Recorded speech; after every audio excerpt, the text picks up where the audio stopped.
अस्सलामुअलैकुम जी अज़ीज़ तलबा, कैसे हैं? उम्मीद करता हूँ खैरियत से होंगे। आज LLB part 1 philosophy of law का आपके लिए एक तवीज़ लेकर आया हूँ, आपके लिए एक असाइनमेंट लेकर आया हूँ। एक ऐसी असाइनमेंट जिसको तैयार करने से, जिसको 1 घंटा आपने सिर्फ टाइम देना है, आपकी ये असाइनमेंट तैयार हो जाएगी। और इसमें से इंशाल्लाह पेपर में 2 क्वेश्चन तो लाजमी आएंगे, 3 भी आ सकते हैं लेकिन 2 तो मस्ट हैं कि पेपर में आएंगे। आपके फ़िलासफ़ी ऑफ लॉ में क्वेश्चन जो है वो कुछ इस तरह है, ये लाजमी पूछा जाने वाला सवाल है, व्हाट इज़ लॉ? ये लॉ क्या है? अब ये तो उसने पूछना ही पूछना है। इसके साथ वो क्या पूछेगा? स्कोप पूछ सकता है, मेरिट्स एंड डीमेरिट्स पूछ सकता है, सोर्सेज ऑफ लॉ पे डिस्कस कर सकता है, काइंड्स ऑफ लॉ को, सिविल लॉ को, criminal law, difference between civil and criminal law, international law and customary law. ये एक ही सीक्वेंस के क्वेश्चन हैं जो वो पूछ सकता है एक ही एंगल से, यानी ये तो उसने लाजमी पूछना ही पूछना है। इसके साथ वो यहाँ से ये ले सकता है, ये ले सकता है, ये ले सकता है, फिर एक उसने काइंड्स में से भी लाजमी उठाना है, यानी 2 तो मस्ट हैं कि आपके पेपर में सवाल इसमें से आएंगे। 3 भी आ सकते हैं। अब इनको तैयार करने का मैं आपको तरीका बताऊंगा। इसकी असाइनमेंट भी मेरे पास जो है PDF की फ़ॉर्म में पड़ी हुई है, जिसको चाहिए होगी डिस्क्रिप्शन में मेरा नंबर मौजूद है, आप मुझसे वो असाइनमेंट भी ले सकते हैं। लेकिन मैं थोड़ा सा आपको मेथड भी समझा देता हूँ।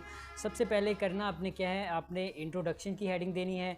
इंट्रोडक्शन आपने कुछ ऐसा तैयार करना है, मिक्सअप हो, जिसमें सिविल का भी बताया गया हो, क्रिमिनल लॉ का भी बताया गया हो, जिसमें सोर्सेज ऑफ लॉ को भी डिस्कस किया गया हो कि लॉ के सोर्सेज जो हैं वो कितने होते हैं, और इनका जो है वो डिफरेंस भी थोड़ा बहुत बताया गया हो।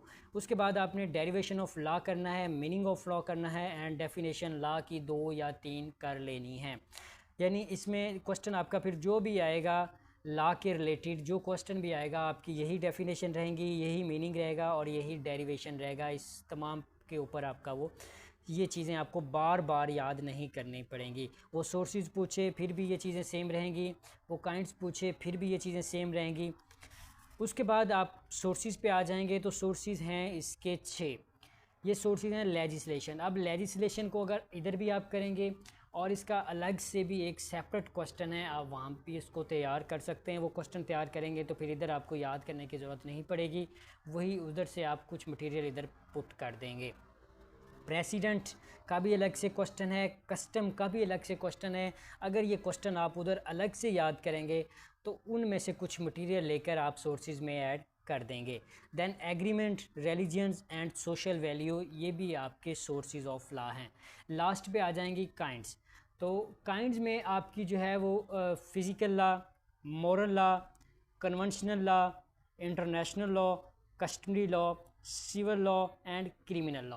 अगर वो आपसे जस्ट काइंड्स पूछता है तो आपका इंट्रोडक्शन के बाद मीनिंग, डेफिनेशन और डेरिवेशन जो है लॉ का वो सेम वही रहेगा जो हम पीछे बात कर चुके हैं। उसके बाद आपने काइंड्स पे आना है तो काइंड्स इसकी थोड़ी थोड़ी आपने 2-2, 4-4, 5-5 लाइनें जो हैं इसकी दे के साथ एक एक एग्जांपल दे के आपका क्वेश्चन ये कंप्लीट हो जाएगा। अगर सोर्सेज पूछेगा तो हम जो पीछे सोर्सेज कर चुके हैं आपने वो करने हैं। अगर सिविल अकेला पूछता है तो सिविल को आपने थोड़ा सा सारी काइंड्स को जो है ना शॉर्ट डिफ़ाइन करना है, सिविल को आपने डिटेल में लिख देना है। अगर क्रिमिनल अकेला पूछेगा तो क्रिमिनल की डिटेल शो करनी है। और अगर इन दोनों का डिफरेंस पूछता है तो आपने ये पीछे वाला सारा कुछ नहीं लिखना, सिर्फ इंट्रोडक्शन देना है, फिर डेरिवेशन, मीनिंग, डेफिनेशन, उसके बाद सिविल के बारे में, फिर क्रिमिनल के बारे में और इसका डिफरेंस लिख देना है। ये एक असाइनमेंट आप तैयार करेंगे तो इंशाल्लाह आपके 3 क्वेश्चन इस असाइनमेंट्स में से पेपर में आ जाएंगे। ये असाइनमेंट मेरे पास मौजूद है, जिसको ये असाइनमेंट चाहिए वो मेरे व्हाट्सएप नंबर पर रब्ता कर सकता है। व्हाट्सएप नंबर आपको डिस्क्रिप्शन में दे दिया गया है। अल्लाह हाफिज़।